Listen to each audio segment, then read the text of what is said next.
The first step to measuring a 4 to 20 milliamp signal without blowing your fuse is understanding how it works. A 4 to 20 milliamp loop will have an output device that produces or regulates a milliamp loop and an input that will read the value. When using a 4 to 20 milliamp source, the positive terminal of the output will go to the positive terminal of the input, and the negative terminal of the input will go back to the negative terminal of the analog output. Examples of outputs could be a position of a valve, a flow meter, temperature, pH, ORP, or pretty much anything where you need to measure a signal that isn't simply on, off, or good, not good. Examples of inputs would be a PLC, display meter, data logger, or speed control to a VFD drive. Where a 4 to 20 milliamp loop gets tricky is that you can have multiple input devices on the same output as long as they are all in the loop. So say the input on the right is a PLC and someone wants a local display. They would cut this wire and connect the plus of the milliamp output to the plus of the local display.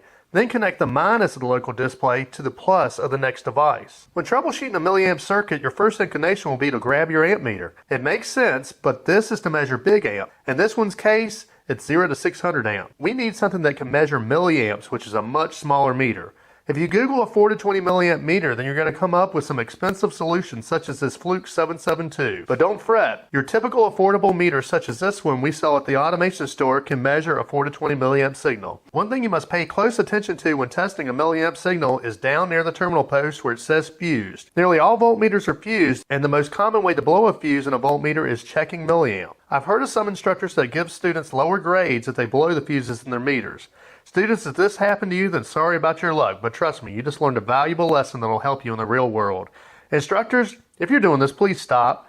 If your budget doesn't allow for you to have replacement fuses, then call us and we'll donate you some. Now, before we can understand how to prevent blowing fuses in our voltmeter, we need to understand how they get blown. So we will take the positive terminal of our voltmeter and connect it to the positive terminal of our milliamp output, just like we typically would when checking voltage. Then we'll take the minus of our voltmeter and connect it to the minus of the milliamp output. When reading milliamps on our voltmeter, there's a small fuse in the circuit, and for our purposes, there is no other resistance, so we're dealing with a short circuit. So the moment that these two leads touch our circuit, we blow the fuse in the meter. In order to properly test a 4 to 20 milliamp loop, you must be part of the loop.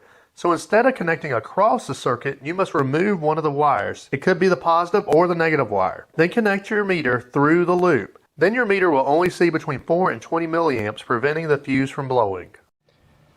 Now we're ready to measure our milliamp signal.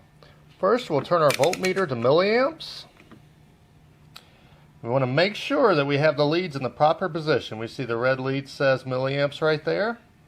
And then we're going to use our analog simulator to simulate a current source, which pretty much means that the simulator will create the entire 4 to 20 loop.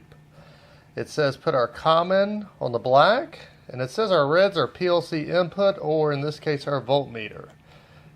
We see here, it says 4 milliamps here, and we're at 4 milliamps here. And we can sit here and run this up to whatever milliamp we want to simulate, all the way to 20 milliamps, and we see we have 20 milliamps.